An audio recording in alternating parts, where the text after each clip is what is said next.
leur activité, c'est-à-dire de choisir les variétés adaptées, les engrais à utiliser, les techniques culturelles à adopter.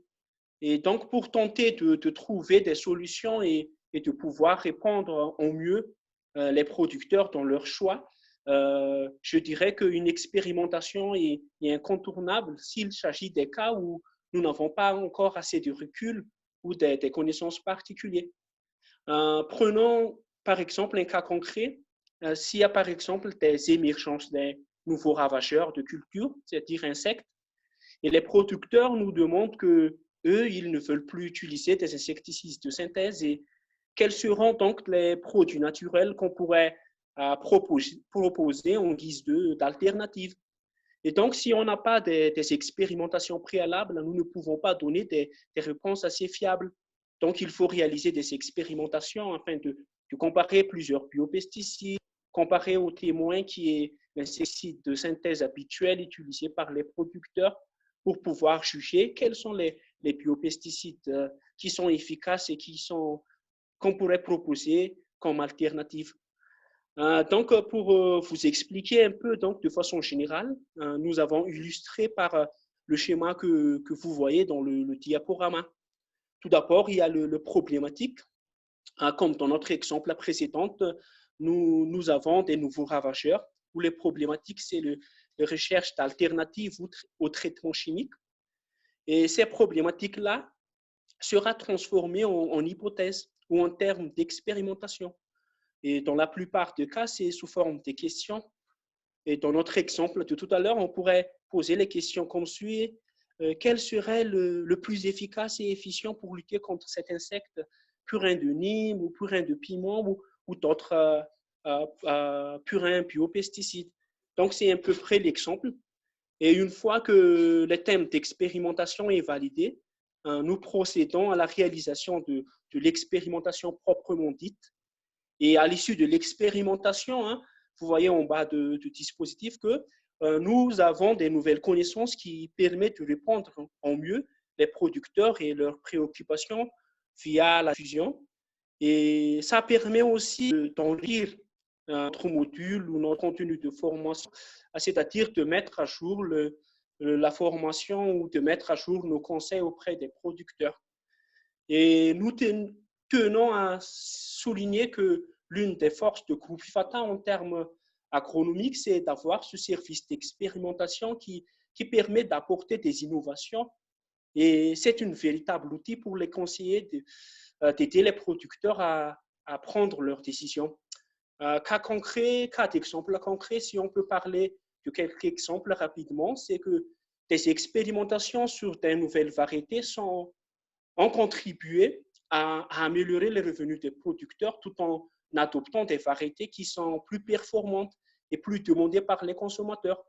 C'est comme le cas de pommes de terre ici à Madagascar, par exemple, avec le variété Manif, comme l'oignon, aussi le tomate et tant d'autres spéculations avec des variétés qui sont plus performantes en saison pluviale et les producteurs en profitent des prix élevés en fin de saison pluviale. OK. Et donc, l'expérimentation nous a permis aussi de conseiller les producteurs dans l'adoption des pratiques agroécologiques. Des essais a permis de voir l'effet des différentes doses de lombricompost, par exemple. Il y a des essais sur les compositions et l'efficacité de compost liquide. Il y a des essais qu'on a réalisés sur la valorisation des plantes invasives en engrais verts.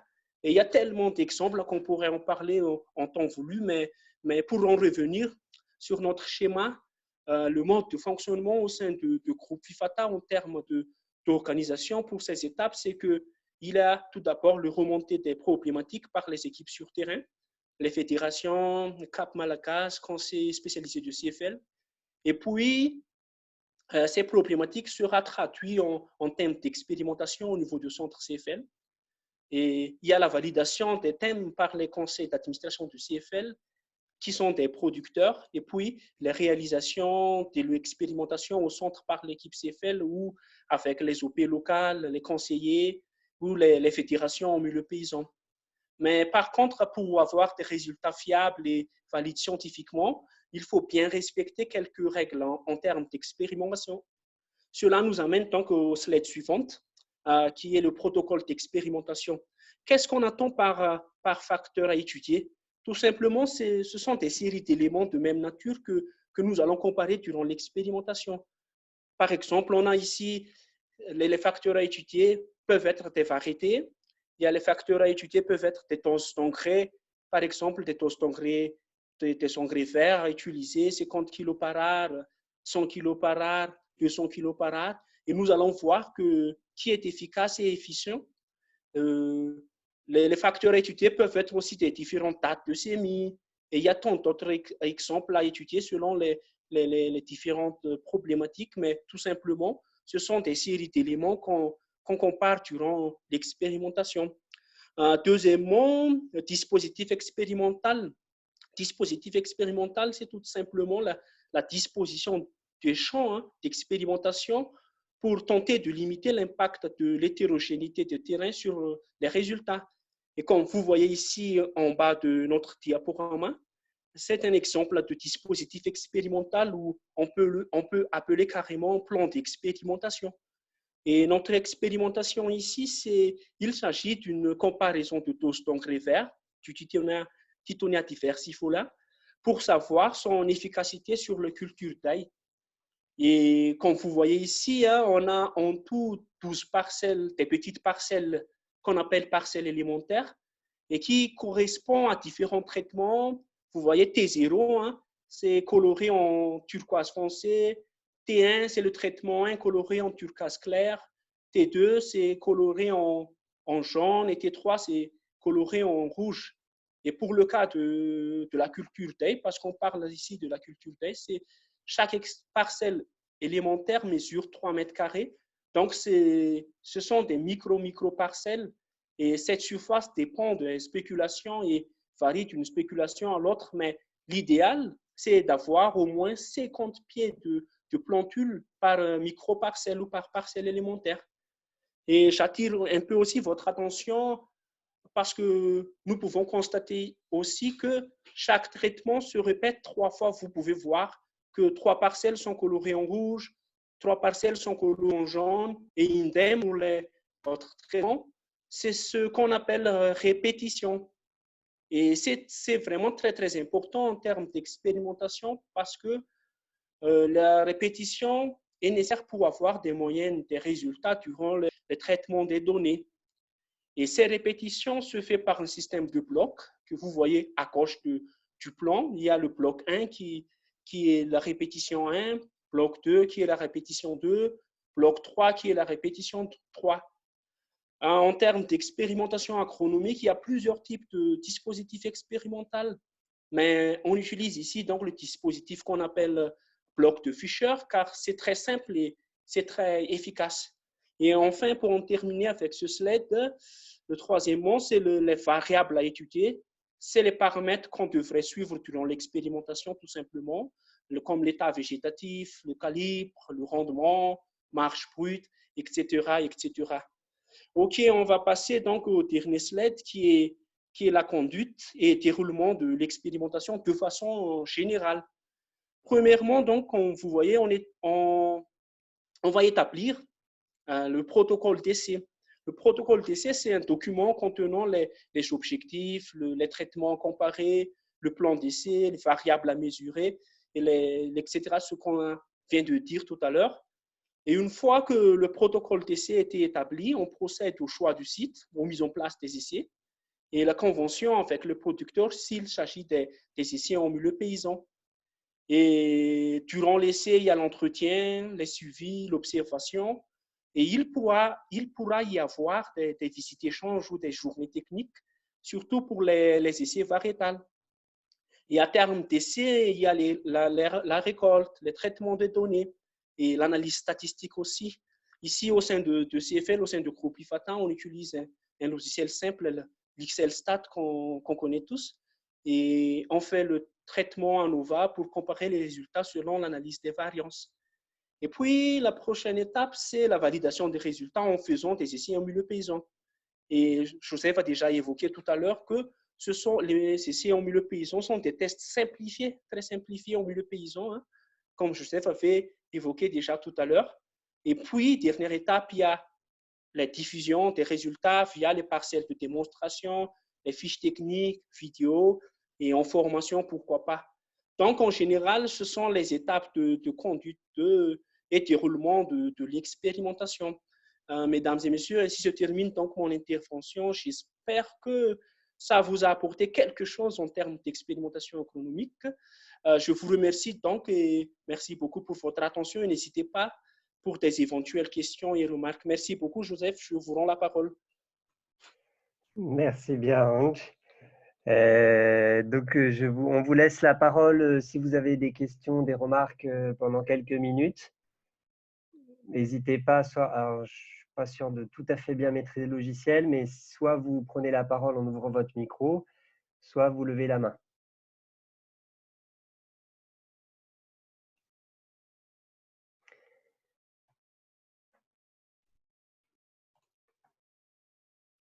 Pas de questions?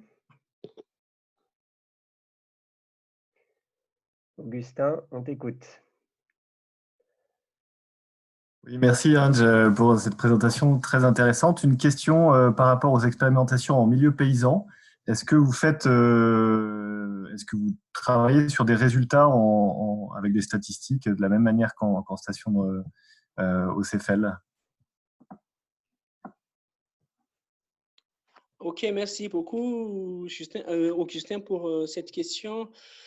Pas tellement, donc franchement, au milieu paysan, on ne va pas jusqu'à l'analyse statistique, mais au centre, on va jusqu'à l'analyse statistique. Pourquoi? Parce qu'il y a le rapport de l'expérimentation à faire et pour être valable scientifiquement, il faut faire l'analyse statistique.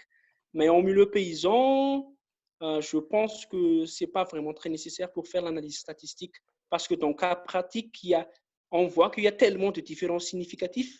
Mais selon le logiciel de l'analyse statistique, il n'y a pas de différence très significative. Donc, on se contente tout simplement des résultats et des traitements de résultats en milieu paysan. Merci beaucoup. Merci, Ange. J'ai une question de Chrysostome du Burkina. On t'écoute, Chrysostome.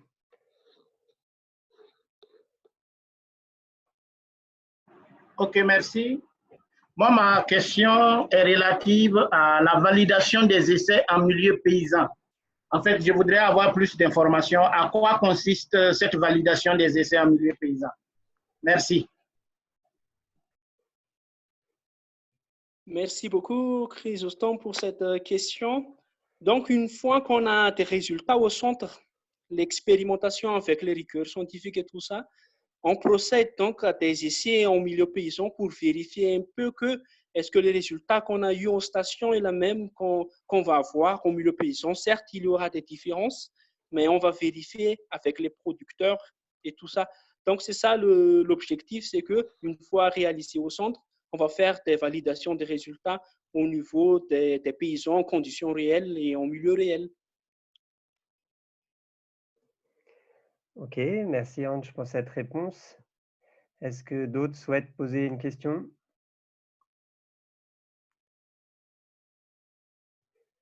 D'accord, puis d'autres questions? Peut-être je vais en poser une moi. Pour Ange, on a la chance à Madagascar d'avoir un centre d'expérimentation avec le CEFEL, hein, où les producteurs peuvent valider les orientations. Dans les autres pays, on n'a pas forcément cette chance. Au cas où on n'ait pas de station d'expérimentation avec lesquelles on peut valider les résultats scientifiques, comment nos collègues dans les pays peuvent faire pour garder une rigueur sans avoir forcément un outil centre d'expérimentation? Est-ce qu'il est possible de faire des choses en essai en milieu paysan et à quoi il faut faire attention? Ok, certes, Joseph, on pourrait faire déjà des expérimentations au milieu paysan, des essais au milieu paysan, hein, parce qu'à défaut, on n'a pas le centre d'expérimentation, donc il faut avoir quelque chose au lieu de rien. Mais il faut être rigoureux donc, sur les choix du site, sur les choix des producteurs qu'on va réaliser l'expérimentation, sur les suivis réguliers des techniciens et tout ça. Parce que la différence, c'est qu'au centre, donc, il y a les techniciens qui suivent. Et donc, on confirme bien que les résultats qu'on va obtenir, c'est il y a les techniciens qui ont suivi. Mais il se peut qu'en milieu paysan, il y a quelques détails qui aillent échapper aux producteurs ou aux techniciens parce que le technicien n'est pas toujours là. Les producteurs aussi, eux, n'ont pas vraiment peut-être les compétences très pointues. Donc, il faut être vigilant donc, sur le choix des producteurs. Il faut descendre de temps en temps, donc suivre de temps en temps donc, l'expérimentation, mais effectivement, on pourrait faire des expérimentations au milieu paysan. Et il faut prévenir à l'avance aussi les producteurs que ce sont que des expérimentations. Donc, il pourrait y avoir des échecs, il pourrait y avoir des traitements qui ne fonctionnent pas. Donc, il faut préparer les producteurs à savoir que il aura des pertes forcément dans l'expérimentation. C'est pour cela qu'on fait l'expérimentation au centre parce que nous, au niveau de CFL, on a tendance à dire qu'on prend donc le risque à la place des producteurs. Donc, il faut informer préalablement les producteurs sur ces risques-là qu'il y a certains moments que ça ne marche pas comme on voulait. Il y a des traitements qui ne vont pas donner tout de production. Donc, il faut avertir préalablement le producteur. Ok, un grand merci Ange et merci bien pour cette dernière prudence là, en tout cas ce point de prendre le risque à la place des producteurs.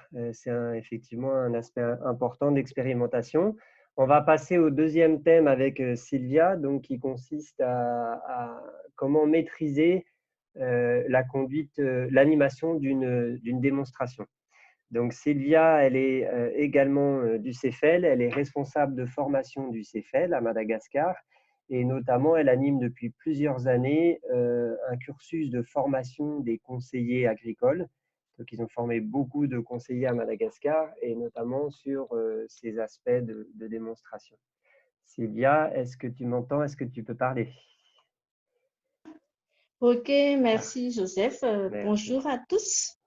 Mon intervention, je vais essayer de répondre à deux questions. Tout d'abord, qu'est-ce qu'une parcelle de démonstration? À quoi ça sert?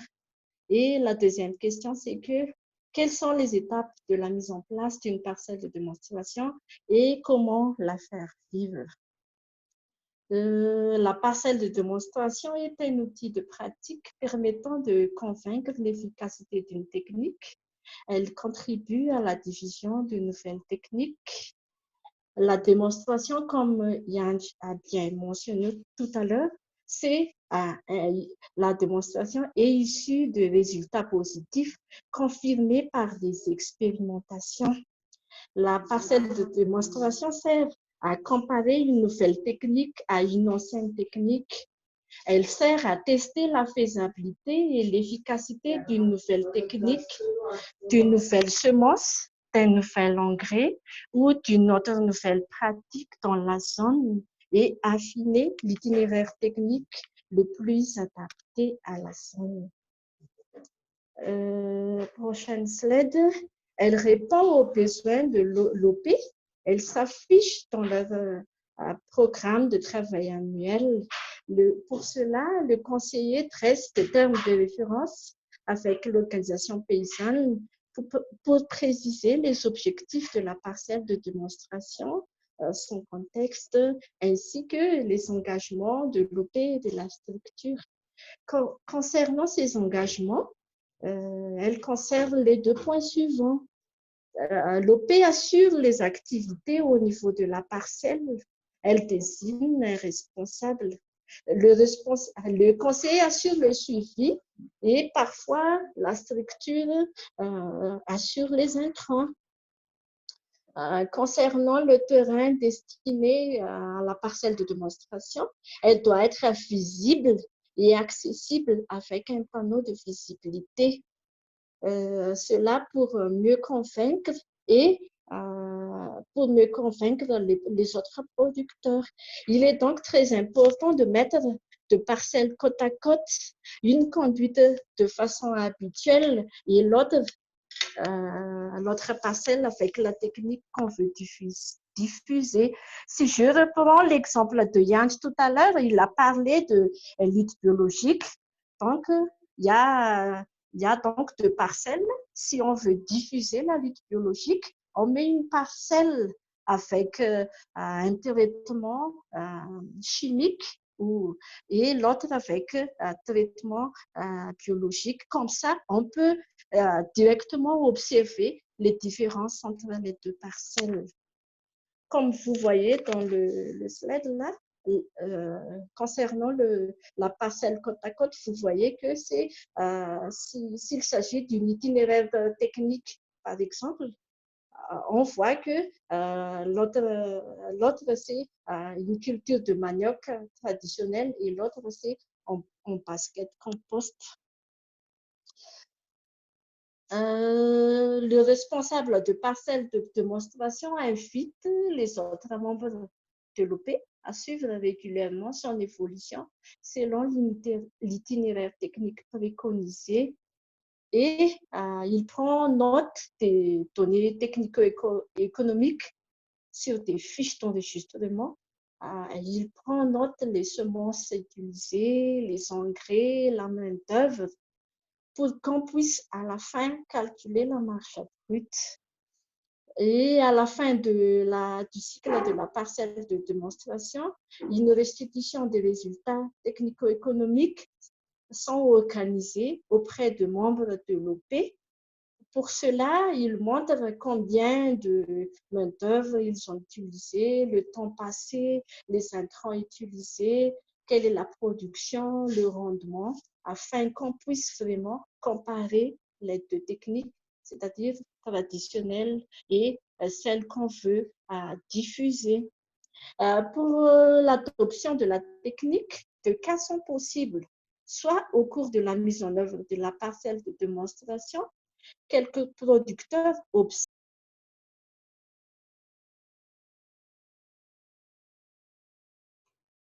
Allô, je crois qu'on a perdu Sylvia. Tu as dû couper le micro. Si tu peux remettre Sylvia, s'il te plaît. Oui, c'est bon. Merci. J'étais sur la dernière slide. Oui, les deux modes d'adoption des démonstrations. Oui, ok. Merci. Désolée pour cette Donc, concernant l'adoption de la technique, deux cas sont possibles. Soit au cours de la mise en œuvre de la parcelle de démonstration, et quelques producteurs observent déjà une différence avec la technique traditionnelle. Donc, ils pratiquent la technique sur leur propre parcelle. Soit ils attendent les résultats de la parcelle de démonstration et ils adoptent la technique diffusée à la prochaine campagne. Concernant le rôle des conseillers, ils jouent le rôle de facilitation au cours de la mise en œuvre de la parcelle de démonstration et ils assurent également la collecte des indicateurs sur le suivi évaluation, par exemple le nombre d'adoptants, la surface cultivée, la production, le rendement, etc. C'est ainsi que s'achève mon intervention. Merci de votre attention et n'hésitez pas à poser des questions si vous avez besoin d'éclaircissement. Merci. Ok, un grand merci Sylvia. Donc de la même façon que pour Ange, on laisse quelques minutes si jamais vous avez des questions sur l'animation des parcelles, de choix, comment choisir un responsable de démonstration, sur les enregistrements économiques, etc. Toutes les questions que vous pourriez avoir.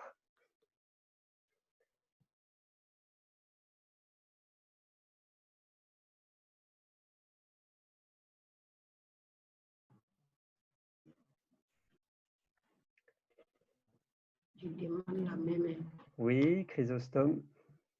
Oui, Oui. je peux parler. Ah oui, vas-y, vas-y. Ok, merci. Merci pour cette présentation. Et ma question porte sur les acteurs. Je voudrais savoir si dans l'accompagnement, il y a des agents du ministère de l'Agriculture qui font partie des acteurs et si oui, quels sont leurs rôles dans ce système d'animation, dans la démonstration. Merci. Je pense que la question venait d'Agathe, c'est ça? Oui, c'est moi. Donc Agathe, Voilà, Agathe est l'adjointe de Léo Caddy qui a rejoint FERT il y a peu de temps. On t'écoute, Sylvia, pour la réponse. Normalement, à Madagascar, l'État n'intervient pas directement sur le terrain, sauf s'il y a un projet mis en œuvre par l'État.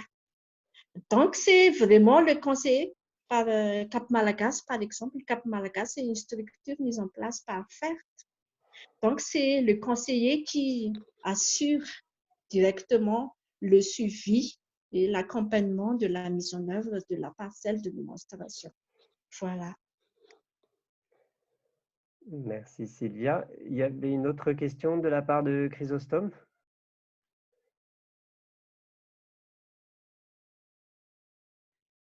Non. OK.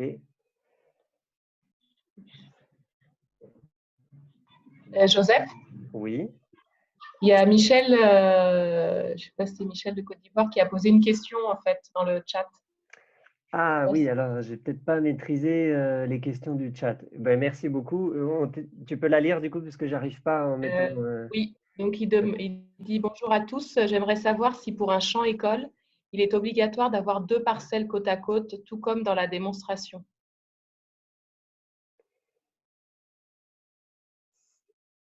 Sylvia, tu peux répondre? Pour le champ école, peut-être ce sera le sujet de tout à l'heure qui va présenter par Ibrahim, à mon avis. Mais c'est pour la parcelle de démonstration, en fait, c'est vraiment un outil pour convaincre. L'objectif est que les producteurs adoptent la technique. Mais pour le champ école, je pense que ce sera autour d'Ibrahim après qui va illustrer, je pense. Hein?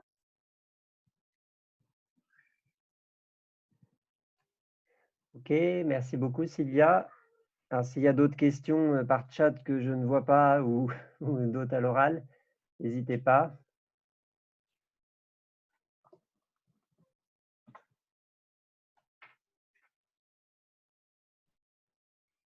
Plus de questions?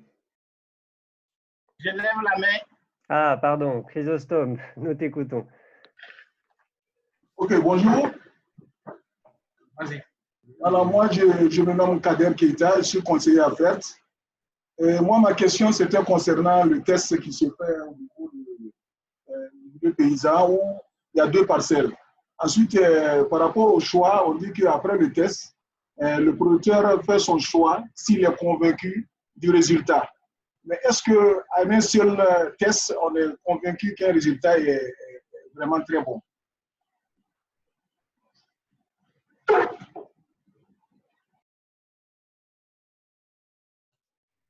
Ok, je ne sais pas Sylvia si tu peux répondre ou si tu veux répondre. Peut-être Anjo aussi peut compléter si nécessaire. Je n'ai pas bien compris la question.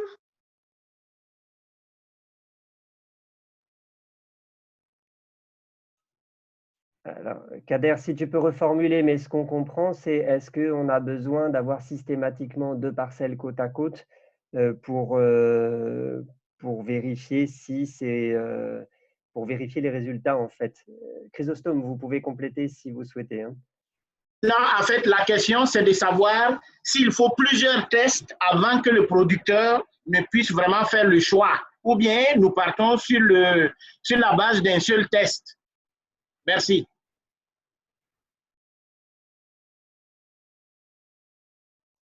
Peut-être Yann, tu es mieux placé. Ok, donc merci pour cette question-là.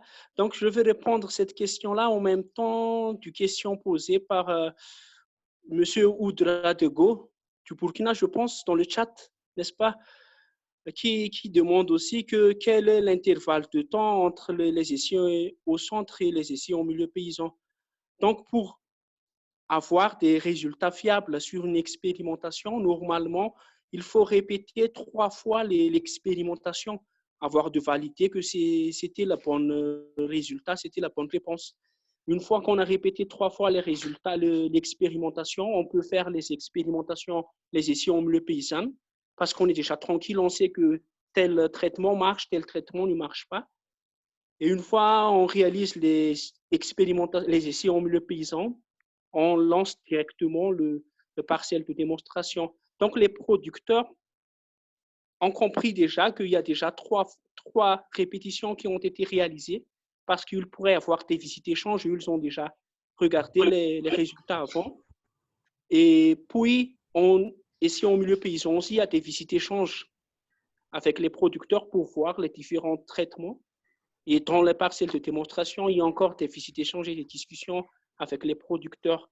Et je pense que c'est largement suffisant pour que les producteurs vont décider que c'est la bonne technique.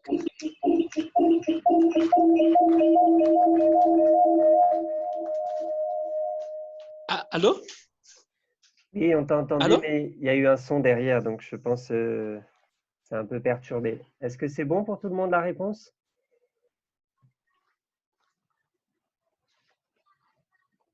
Oui, Oui, oui, oui, oui, oui. Ok, il y en a qui ont des problèmes de micro, donc ça résonne un peu. Est-ce que vous avez d'autres questions à poser à Sylvia sur ces aspects-là ou est-ce qu'on peut passer à la dernière intervention?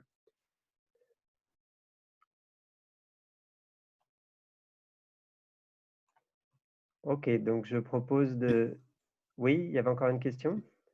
Petite question peut-être à Sylvia sur l'animation des résultats en conditions paysannes ou des démonstrations, comment peut-être pour illustrer l'interprétation ou en tout cas la discussion est menée notamment en conduisant les paysans dans l'observation des plans, les différents critères qu'ils regardent, peut-être physiques et non pas nécessairement uniquement les calculs, peut-être juste pour illustrer. ok. Donc, concernant le bilan à la fin, pour convaincre les producteurs à adopter la technique, tout d'abord, le premier point, c'est l'aspect technique. Donc, comparer par exemple comment est la végétation, comment est la production surtout. Est-ce que c'est bénéfique? Est-ce que c'est intéressant par rapport à l'itinéraire technique traditionnel? Voilà l'aspect technique. Et peut-être aussi aux résistances de maladies, etc. L'état sanitaire en général.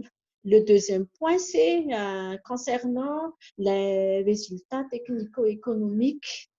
Parce que parfois, les producteurs, ils pensent que quand on fait des techniques améliorées, il faut dépenser plus. Peut-être ils ont raison, mais ils ont gagné quand même à la production. Donc, on essaie de regarder combien de semences j'ai utilisées, combien de kilos d'engrais, combien de grammes de produits phytosanitaires et quelle est la valeur de la main-d'œuvre. Tout cela pour arriver à la totalité de charges. Et on regarde aussi là, la production et on compare la production et les charges pour arriver à la marge brute. Et pour l'autre parcelle, qui est conduite de façon traditionnelle, on regarde aussi les résultats et c'est là qu'on voit vraiment est-ce que c'est 2 fois ou c'est 3 fois, ça dépend des résultats. Donc, c'est comme ça à peu près ce qui se fait autour de la restitution. Je ne sais pas si je réponds à ta question, Augustin. Merci. Très bien, merci Sylvia. Merci Sylvia. Et entre-temps, j'ai découvert comment on pouvait lire les messages en même temps. Donc effectivement, j'avais raté un certain nombre de messages et un des derniers qui est posé, c'est le Burkina Faso est intéressé par les fiches de suivi du calcul de la marge brute et qui proposait qu'éventuellement les modèles soient partagés aux équipes qui le souhaitent. Donc, je pense que ce sera possible de vous partager ça et on envisageait éventuellement d'avoir un webinaire spécifique sur les calculs de marge brute, mais uniquement sur les productions végétales, puisque les productions animales sont plus compliquées à calculer. Donc, on essaye de revenir vers vous pour ces fiches-là.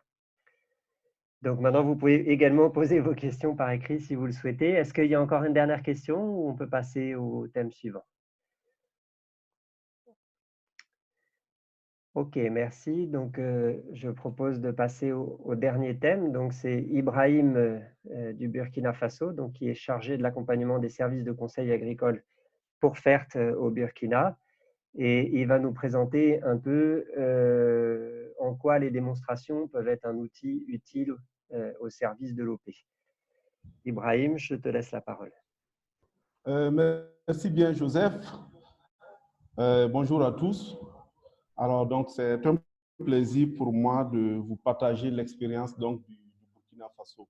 Alors, il s'agira, comme Joseph le disait, de démontrer en fait que les champs-écoles sont un outil au service donc de l'OP. Alors, pour cela, nous allons, dans un premier temps, montrer que le champ-école est un outil piloté par l'OP depuis le choix du thème jusqu'à la destination de la récolte. Et dans un deuxième temps, nous allons démontrer que c'est un outil d'apprentissage pour les producteurs. Dans un troisième temps, montrer que c'est un outil qui permet de réunir les producteurs et de dynamiser la vie associative. Et enfin, montrer que c'est un outil qui permet à l'OP d'interagir avec les autres acteurs donc, de la filière. Alors, pour ce qui est du premier point, le champ-école est un outil piloté par les OP depuis le choix du thème jusqu'à la destination donc, de la récolte. Alors, il faut dire que à ce niveau, lorsque nous mettons en place les champs-écoles, les sites qui vont abriter ces champs-écoles et les villages sont choisis par les OP eux-mêmes. Alors, donc, ensuite, au niveau donc, de la supervision donc, des parcelles, il faut dire que le champ-école est conduit par les producteurs de l'OP avec, bien sûr, l'accompagnement donc du conseiller FERT, qui est un technicien mis à la disposition donc, des OP. Alors, les opérations culturelles sont conduites par les producteurs de l'OP depuis la préparation du site jusqu'à la récolte et des échanges sont organisés régulièrement entre les producteurs pendant donc l'exécution donc des opérations culturelles. Alors ensuite, il y a également donc des visites d'échange, des visites commentées et des bilans qui sont régulièrement organisés au niveau donc des sites pour des échanges sur la démonstration et tirer des conclusions. Et à l'occasion des bilans partiels sont faits. Et également, il y a également donc on invite également les partenaires tels que le ministère de l'Agriculture et certains partenaires privés qui viennent assister effectivement donc à ces visites commentées.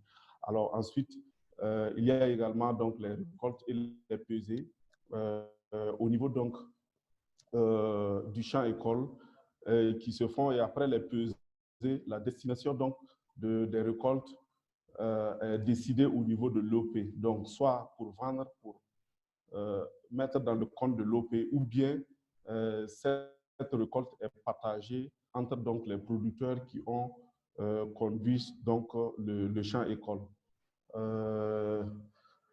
Deuxième slide. Alors, donc, nous allons démontrer que le champ-école également est un outil d'apprentissage pour le producteur. Comme je le disais tantôt, il y a donc des rencontres régulières qui sont organisées donc au niveau donc du champ-école et ces rencontres permettent donc un partage d'expériences endogènes entre les producteurs eux-mêmes d'une part, mais aussi un partage donc de nouvelles techniques à produire entre donc les conseillers et les producteurs. Alors, ensuite, à l'occasion donc de ces rencontres-là, de nouvelles techniques de production sont apprises par les producteurs et des échanges et discussions sont organisées régulièrement donc, autour donc, de la démonstration. Et ça constitue en fait une formation pour les producteurs. Enfin, bon, on dit qu'au niveau donc, du champ école, il y a un certain nombre donc, de leçons qui sont apprises, surtout donc, lors des bilans organisés donc, au niveau donc, des champs écoles.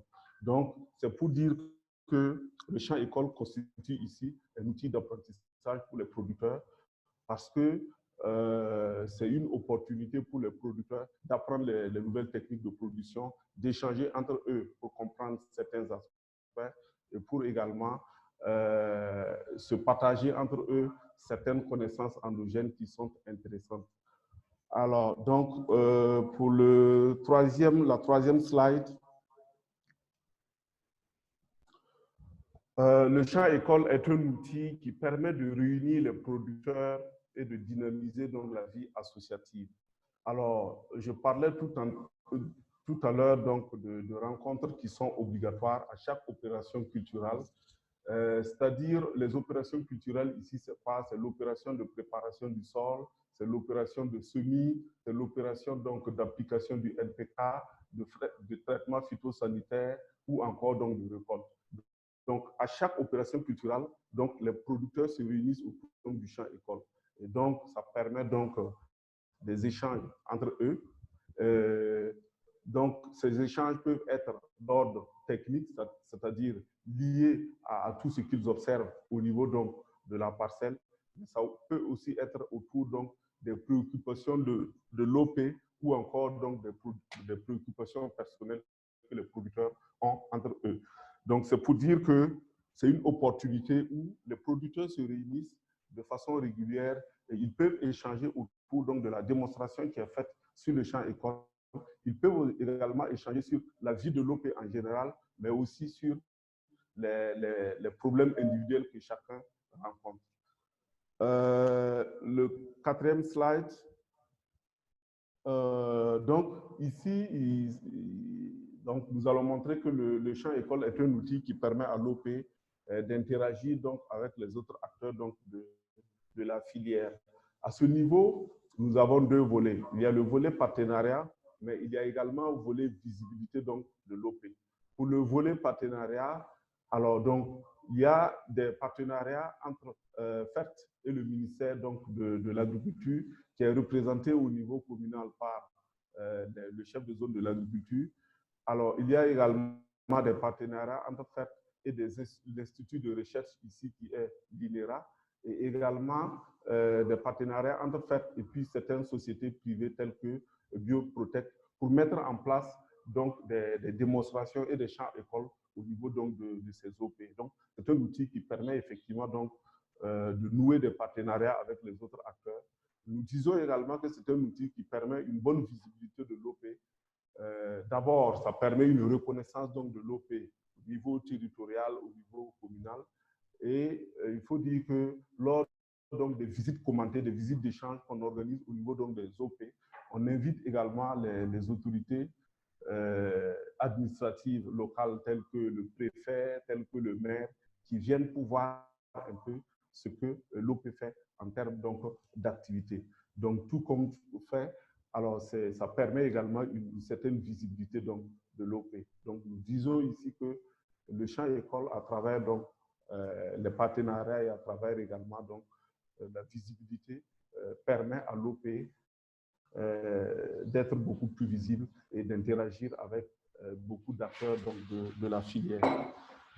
Donc, voilà un peu pour ce qui est donc, de ma présentation. Je vous remercie pour votre attention et je me soumets à vos questions et autres observations. Ok, merci beaucoup Ibrahim. De la même façon que pour les deux premières présentations, on attend vos questions par écrit ou vous levez la main si vous le souhaitez. J'aimerais poser une question à Ibrahim. Oui, Je vois à travers ta présentation que le ministère de l'Agriculture est impliqué dans vos actions et j'aimerais savoir un peu comment se fait la collaboration sur ce terrain.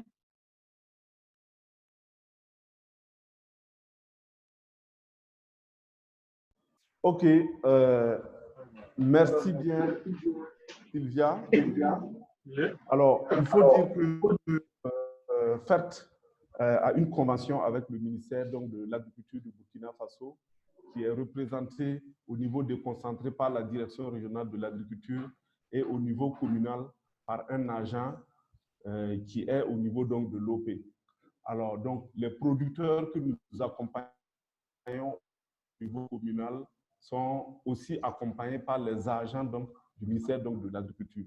Donc, il est donc important d'avoir donc, un partenariat avec ces agents-là parce que, comme les conseillers FERT et ces mêmes agents accompagnent les OP, il est important d'avoir un partenariat pour ne pas avoir deux discours sur le terrain. Alors, concrètement, le partenariat avec le ministère de l'Agriculture se fait comment? Il faut dire que FERT est basé dans une région donc, du Burkina Faso, région administrative, qui est la région donc, du centre-nord. Alors, et au niveau donc, de cette région-là, il y a un certain nombre donc, de provinces. Et au niveau donc, de la province de Sab-Mantenga, on a 3 OP.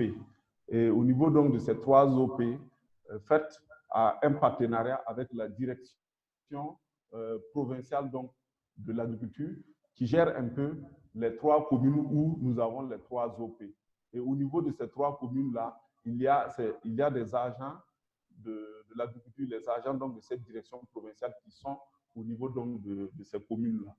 Et donc, le partenariat, c'est quoi? On les implique en fait dans le suivi de nos activités. Les premières années, on mène des démonstrations avec eux, signe le protocole avec eux, et c'est eux, la direction provinciale, à travers l'agent qui est basé au niveau communal, qui conduit en fait cette démonstration-là avec l'OP. Et on le fait une année, on le fait 2 ans ou 3 ans pour être sûr que les résultats que nous avons sont justes, sont meilleurs. Et par la suite, maintenant, si ces résultats sont concluants, adoptés par l'OP, on passe maintenant à la mise à grande échelle donc, de ces résultats-là. D'où maintenant les différents champs écoles qu'on fait à grande échelle au niveau donc, de l'OP.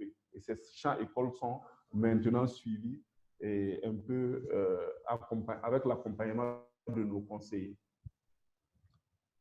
Je ne sais pas si tu es satisfait, Sylvia. Oui, c'est bon, merci Ibrahim. Ok, merci beaucoup Ibrahim. Est-ce que vous avez d'autres questions sur les démonstrations au service de l'OP?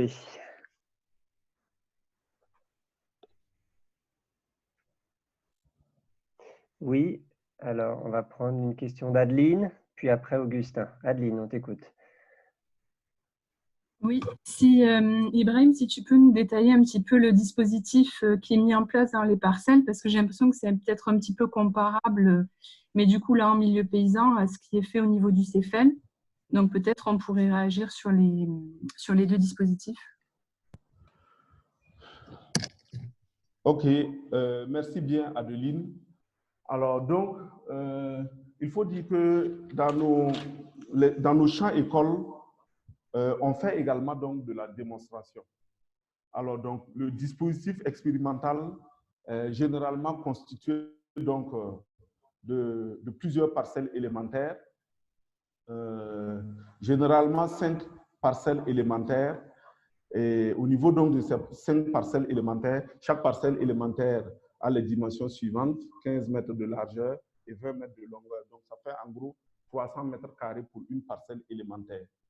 Donc, je disais tantôt que dans nos champs écoles, il y a également de la démonstration parce qu'on peut, par exemple, démontrer, en fait, on peut par exemple mettre en place un champ école variétal pour démontrer en fait la performance, donc les performances donc, de plusieurs variétés, pour montrer d'abord l'existence de plusieurs variétés aux producteurs afin que bon, ils puissent effectivement choisir la variété qui leur convienne mieux en fonction donc des performances donc, de cette variété.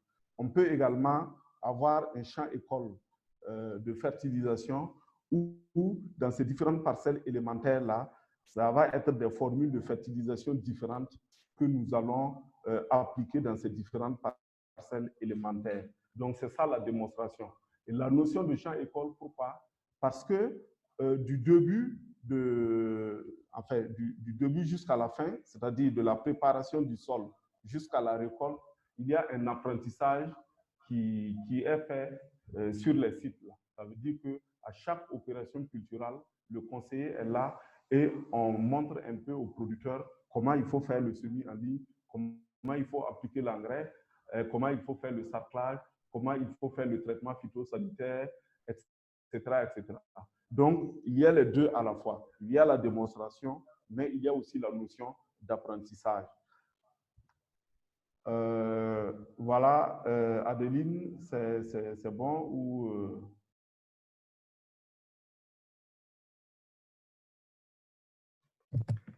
Oui, c'est bon, merci. Merci beaucoup. Et on laisse la parole à Augustin qui a une autre question.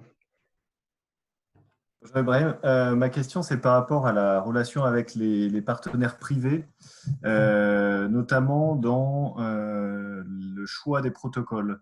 Est-ce que les partenaires privés qui veulent promouvoir bien sûr leur variété ou leurs produits définissent leur protocole et le suivent, ou bien c'est un même protocole qui est imposé à tous pour une égalité de traitement, on va dire? On pourra aussi proposer à Ange de répondre à la question après Ibrahim. Vas-y, Ibrahim. OK, merci bien. En fait, pour les protocoles avec les partenaires privés, il faut dire que tout va d'abord donc du besoin de nos producteurs, c'est-à-dire des producteurs que nous accompagnons. En fait, à la fin donc de la campagne, alors, il y a des bilans qui sont organisés avec ces producteurs-là. Et lors donc de ces bilans-là, il y a un certain nombre donc, de besoins qui ressortent. Et ces besoins maintenant sont traduits en fait soit en démonstration, soit en champ école pour être conduits maintenant au cours donc, de la campagne suivante. Donc, s'il y a un besoin qui est exprimé, je donne un exemple, un besoin par exemple de connaître un biofertilisant.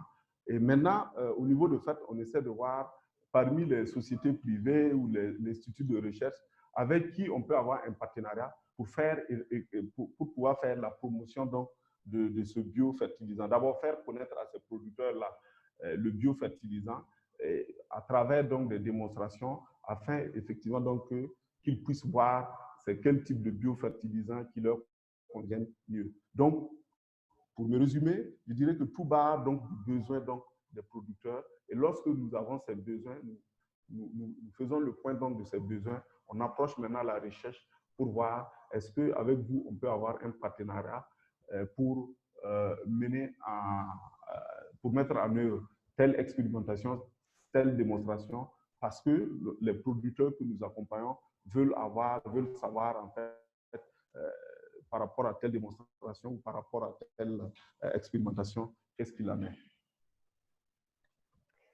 Merci. Oui, merci beaucoup Ibrahim. Est-ce que, Ange, tu souhaites te compléter pour le cas de CEFEL à Madagascar sur la relation aux entreprises essentiellement d'approvisionnement d'intrants et au protocole d'expérimentation d'essai? Ok, merci Joseph. Effectivement, CFL est tellement sollicité donc par des acteurs privés qui veulent vendre surtout en premier lieu leurs produits. Et ça tourne surtout autour des intrants, semences et tout ça. Là, les partenaires contactent CFL et puis on expose au CA, au membre d'AG, le souhait des partenaires qui veulent travailler avec CFL. Et puis, une fois décidé avec les CA, le membre d'AG, donc nous, au sein de CFL, on réalise le protocole d'expérimentation et le manière de faire. Et expérimentation au milieu paysan et expérimentation au centre. Et puis, on se concerte donc avec l'équipe technique des privés. En effet, c'est à peu près, c'est un peu donc un fond de, je dirais, une source propre pour CFL, un peu de sous pour faire ces activités. Par contre, il y a toujours des partenaires qui ne s'adhèrent pas aux visions de CFL et aux visions de FIFATA, qui veulent vendre leurs produits. Cependant, leurs produits, soit des hybrides, soit des chimiques purement. Nous, on est dans le démarche agroécologique. Donc, le point difficile, c'est de gérer donc, notre vision. Il faut être fidèle à notre vision et l'argent apporté par le partenaire qui veut à tout prix vendre leurs produits. Donc, c'est bien d'avoir des partenaires techniques privés, mais il faut bien concerter avec les CA, les producteurs, tout en regardant l'intérêt principal des producteurs. Surtout, on est dans le démarche agroécologique où les producteurs peuvent produire tous les intrants qui est nécessaire. Donc, c'est à peu près ça la difficulté en ce moment, c'est de gérer ce partenariat privé qui veulent vendre et l'intérêt des producteurs. Merci beaucoup. Merci Ange. Il y a une main qui se lève, Serge Bazier. On t'écoute. D'accord, merci à tous et bonsoir à tout le monde. Ma question est la suivante, c'est concernant les raisons justifiant un renforcement des OP. J'aimerais avoir un peu plus de détails sur les raisons justifiant un renforcement des OP. Merci.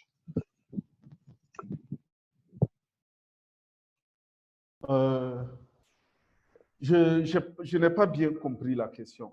Un renforcement des OP, les raisons qui justifient un renforcement des OP.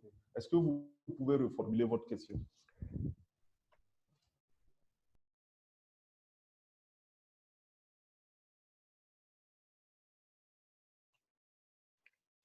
Et Serge, effectivement, ça n'a pas très bien fonctionné là.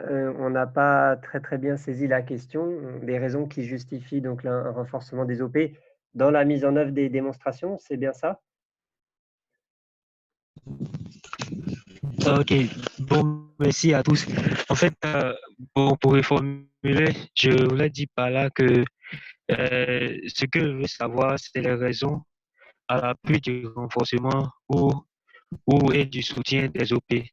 Voilà, j'aimerais savoir un peu ce sur quoi on peut se baser, par exemple, pour renforcer les capacités d'une OP. Merci. Joseph? Oui. Je pense que ça, c'est une question un peu transversale. Ok, merci Ibrahim pour le cadeau. Donc, je te laisse. Ok, si j'ai bien compris, la question est de savoir quel est l'intérêt de renforcer les OP dans la maîtrise de ces démonstrations. Donc, je pense qu'à peu près tous ceux qui participent à cet échange, on est vraiment convaincus qu'on part avant tout du besoin des producteurs et qu'on essaye d'y répondre du mieux que l'on peut. Et ça suppose donc de bien identifier leurs besoins en termes agronomiques. Et les parcelles de démonstration ou les champs écoles sont un moyen pour les producteurs, comme l'a rappelé Ibrahim, de bien s'approprier ces questions-là, c'est-à-dire de discuter entre eux, mais finalement, quel est notre problème sur la parcelle de tomates? Est-ce qu'on a un problème de maladie? Comment on peut le résoudre? Est-ce que c'est de la semence? Est-ce que c'est du traitement de produits pour mieux maîtriser les maladies, etc. Et donc, ce qu'on essaye de faire, c'est tout au long de cette démonstration, on accompagne les organisations de producteurs à piloter au maximum le choix de la parcelle, de ce que l'on va tester et surtout à la fin de la parcelle, à la fin de la culture, lors de la récolte, de bien tirer les leçons pour qu'ils soient qui puissent en tirer les leçons pour leur propre parcelle à eux et améliorer leurs itinéraires techniques. Voilà, donc on est assez convaincu que surtout je dirais, toute cette chaîne-là, on a besoin d'accompagner les producteurs. Et d'ailleurs, on le voit bien pour les organisations de producteurs qu'on a accompagnées dans la durée. Elles se saisissent très bien de ces questions-là. On en a même vu certaines qui conduisaient des démonstrations par elles-mêmes. Je ne sais pas si j'ai bien répondu à la question, mais j'essaie de faire de mon mieux. Je ne sais pas, est-ce qu'il y aurait d'autres questions sur ces aspects de démonstration, du rôle de l'OP dans la démonstration ?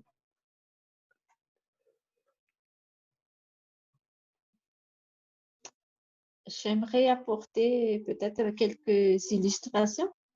Oui, Sylvia, on t'écoute.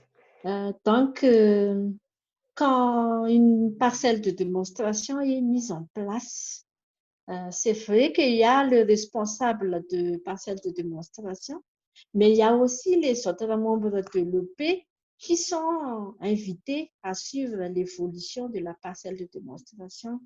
Donc, au cours de ces activités mises en place, durant la parcelle de démonstration, les membres de l'OP auront des nouvelles compétences. Ils ont acquis de nouvelles connaissances qu'ils peuvent mettre en application dans leur parcelle.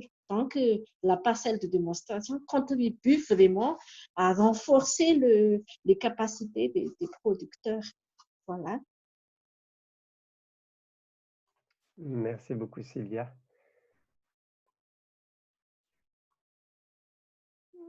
Ok, est-ce qu'on a épuisé toutes vos questions et que vous savez tout sur les parcelles de démonstration?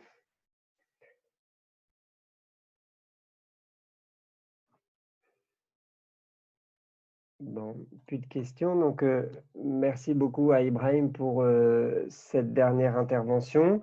Je vais essayer de faire une petite synthèse des points qui ont été discutés. Donc, on avait volontairement découpé les interventions en 3 thèmes. Le premier, c'était une maîtrise technique de la démonstration.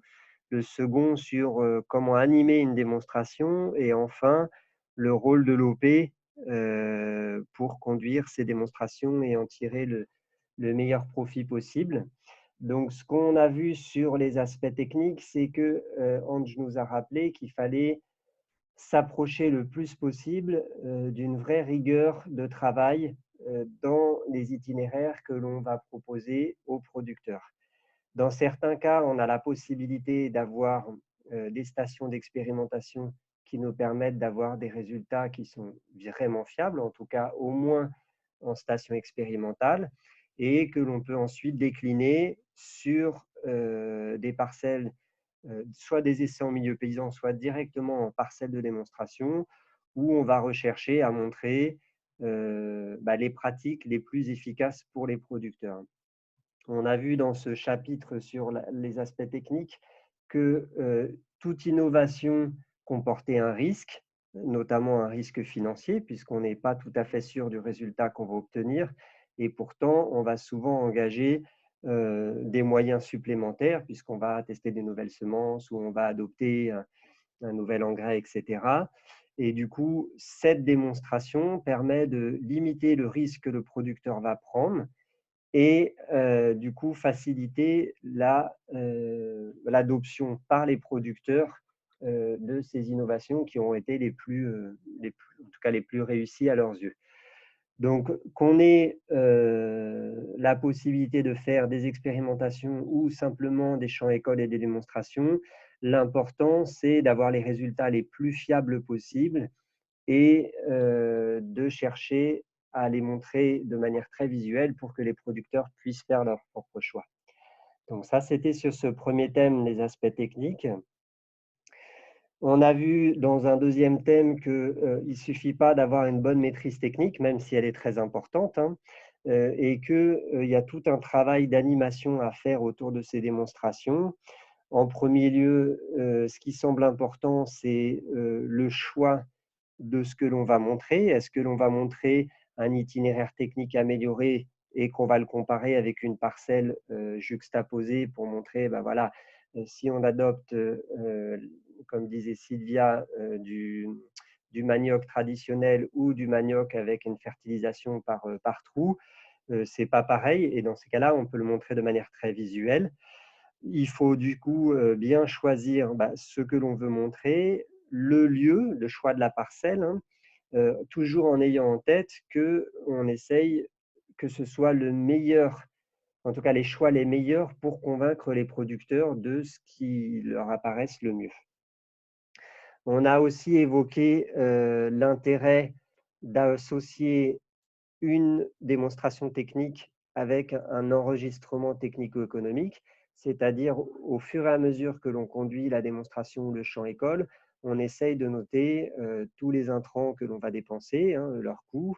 On va également noter le temps de travail et à la fin de la culture, on va calculer les dépenses et les recettes et on va pouvoir associer un résultat technique, c'est-à-dire par exemple si j'ai fait une production d'oignons, j'ai fait tant de tonnes à l'art, je vais pouvoir aussi dire par rapport à une culture traditionnelle, ça va me coûter à peu près tant, ça va me rapporter tant.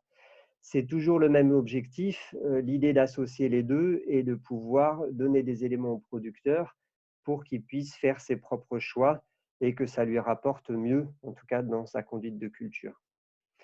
Voilà pour l'aspect animation. Et enfin, Ibrahim nous a présenté en quoi c'était important de s'appuyer sur les OP pour la conduite de ces démonstrations.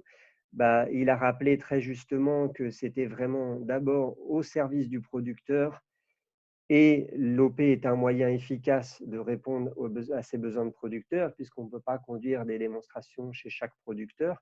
Donc, on va essayer de mutualiser et d'avoir une parcelle qui va être décidée par l'ensemble des membres de l'OP et sur laquelle on va conduire un essai qui va d'abord intéresser une partie des agriculteurs, si possible tous, et en tout cas, au fur et à mesure de la conduite, va pouvoir bénéficier à l'ensemble des producteurs.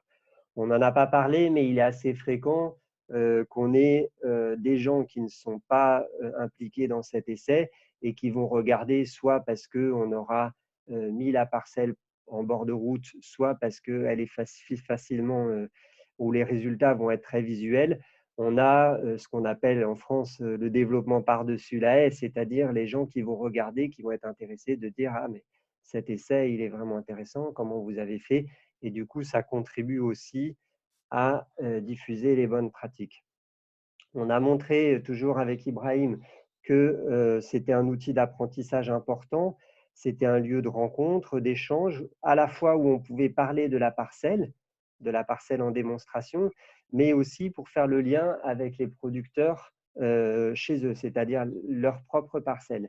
Et cette parcelle commune va être vraiment utile pour faire le lien entre ce que les producteurs vivent chez eux et cette parcelle qui va être conduite de manière commune sur laquelle on va pouvoir dire l'ensemble des difficultés qu'on a ou partager les bonnes pratiques que l'on a dans sa propre parcelle.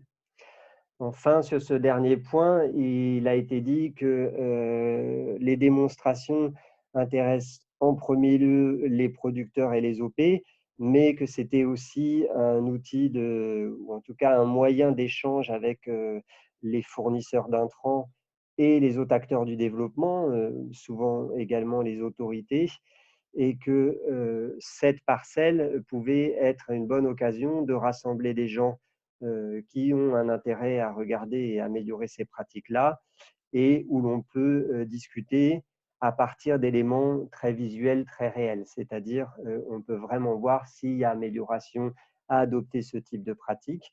Et on a bien noté la mise en garde qui a été faite par Ange du CEFEL, c'est que lorsqu'on travaille avec des fournisseurs d'intrants, en tout cas des entreprises, on peut avoir un risque de pression sur les itinéraires qui vont être proposés.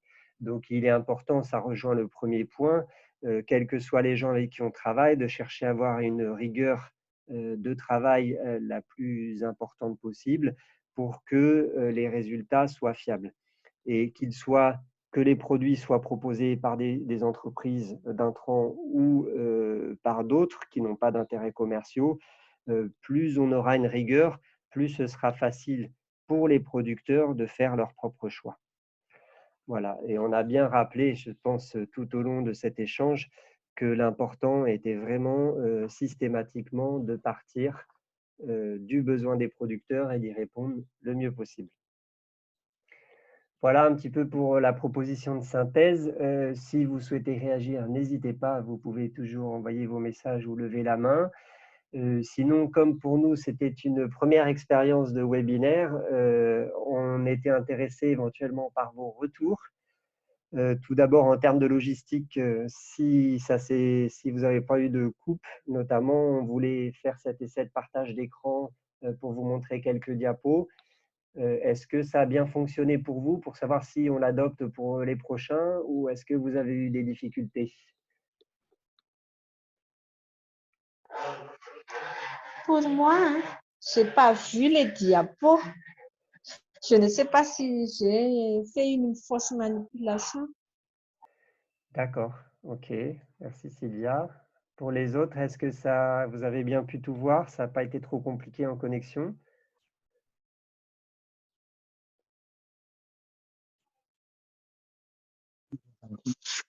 Et nous avons fait la diapo pour toutes les présentations. D'accord, ok. Merci à ceux qui répondent par écrit aussi, qui nous disent c'est bon pour moi, très bien, ok pour nous. Même en Côte d'Ivoire, ça a très bien marché avec l'équipe Boaké, parfait, ok, très bien. Bon, ok, super. Bon, globalement, il semblerait que ça a bien fonctionné. Peut-être Chrysostome, tu veux intervenir à l'oral? On t'écoute. Ça a bien fonctionné ici, sauf que malheureusement, il y a eu des lestages entre-temps. Mais comme ça concernait le Burkina, on ne va pas se poser des questions à nous-mêmes. Donc, on a pu rattraper à la fin. Merci. Ok, merci beaucoup. Et beaucoup de messages, tout le monde dit que ça marche bien depuis Niofon au centre de formation de Côte d'Ivoire jusqu'à Madagascar. Ok, ben ça c'est très positif pour nous.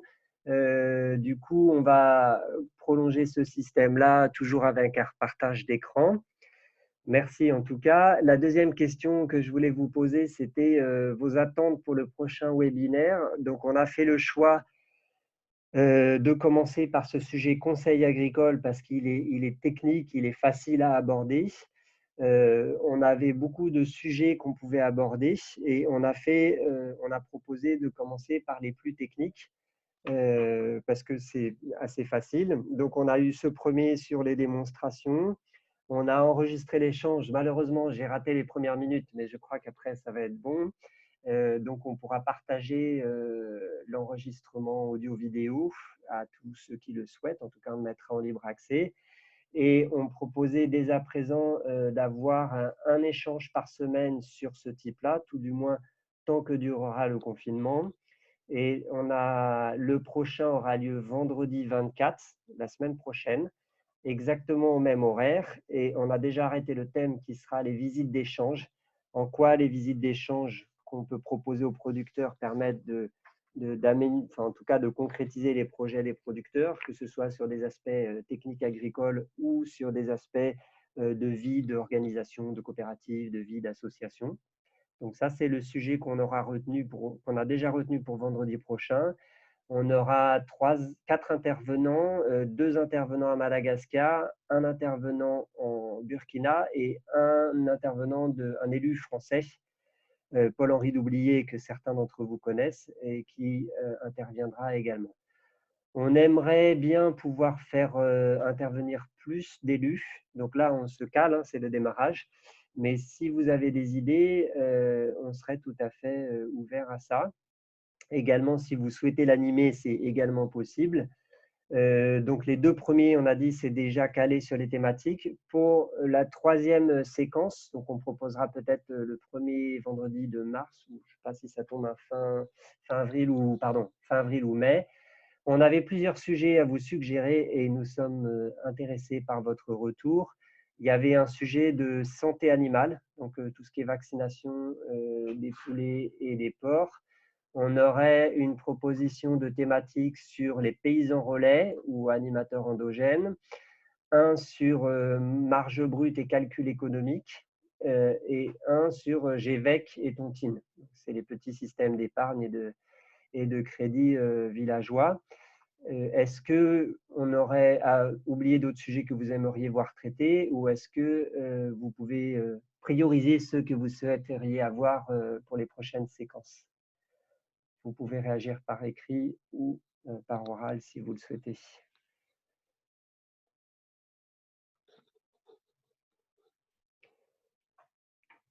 Donc, parmi les différents sujets qui sont proposés, qu'est-ce qui vous intéresserait en priorité?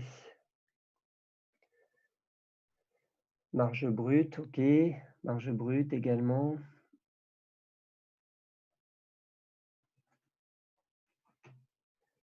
Je ne vois pas la main de Chrysostome se lever pour une fois. GVEC, ok, donc les systèmes de crédit et d'épargne.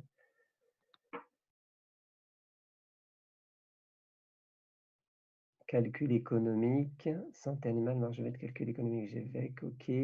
Donc là, c'est l'ensemble des sujets. Paysan relais, ok.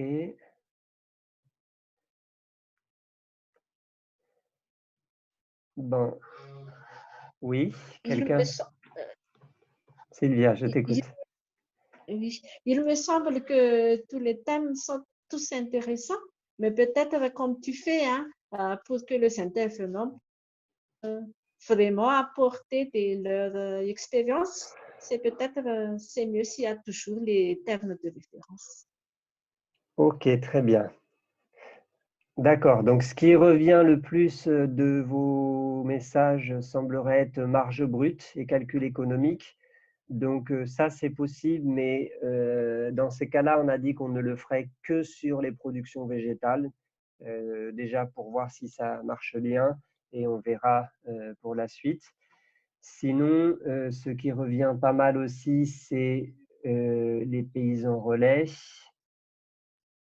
Si je ne dis pas de bêtises. Ouais, paysans relais, ok, très bien. Stockage. Ah oui, j'ai oublié, si ça intéresse certains, le stockage. Merci, Augustin. Paysans relais, ok.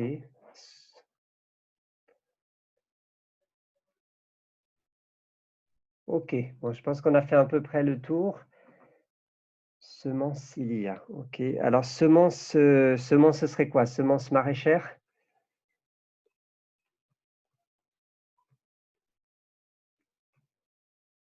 Calcul économique, ok. Une TIC dans le conseil, oui, on peut aborder ce sujet. Alors, TIC dans le conseil, le TIC, nous, aujourd'hui, on le conçoit dans un sens un peu large. Hein, c'est radio, télévision, smartphone et tablette numérique. Donc, je ne sais pas si ça vous conviendrait. On pourrait éventuellement faire une séance là-dessus de partage de bonnes pratiques dans les pays.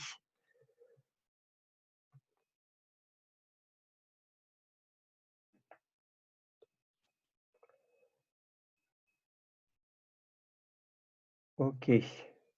Très bien. Donc, si d'après vos messages, ce que je proposerais, on verra si c'est bien faisable, mais le premier thème qui revient, c'est marge brute, calcul économique, donc assez simple. Le deuxième serait éventuellement paysan relais. Et le troisième, les TIC et conseils. OK.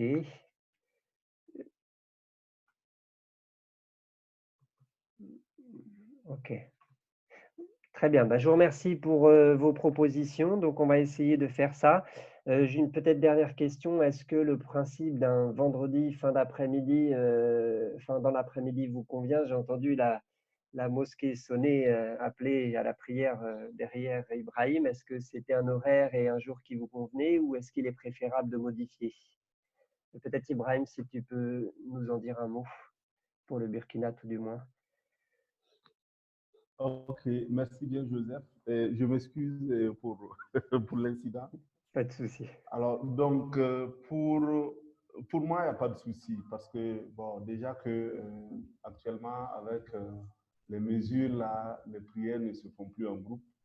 Donc, il n'y a pas de souci pour moi. Ok, très bien. Bah, donc, si ça vous convient, on propose de laisser ce même horaire. Donc, comme ça donnera une régularité. On vous donne rendez-vous pour vendredi prochain sur le thème des visites d'échange. Il sera axé assez technique, hein, comment on organise, comment on restitue une visite d'échange, comment, avec une visite d'échange, on peut concrétiser les projets des agriculteurs. Donc, on vous encourage à y participer. Aujourd'hui, il y avait 25 participants, mais je sais que dans certaines zones, Madagascar, Burkina, je crois, et même Bouaké, au Côte d'Ivoire, vous étiez plusieurs derrière l'ordinateur. Donc, on est content que ça ait pu servir à plusieurs. Je vous dis un grand merci en particulier aux 3 intervenants, hein, Ibrahim, Sylvia et Ange.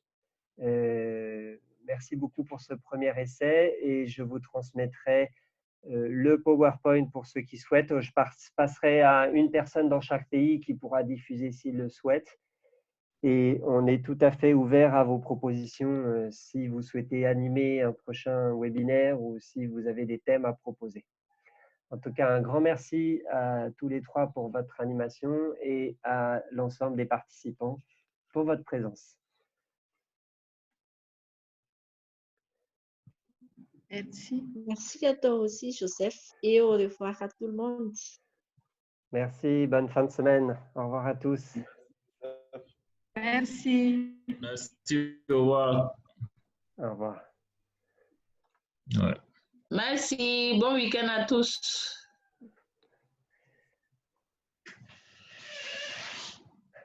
Au revoir. Au revoir. Donc, allez, hop, allez. C'est où ils vont mettre ça? Voilà.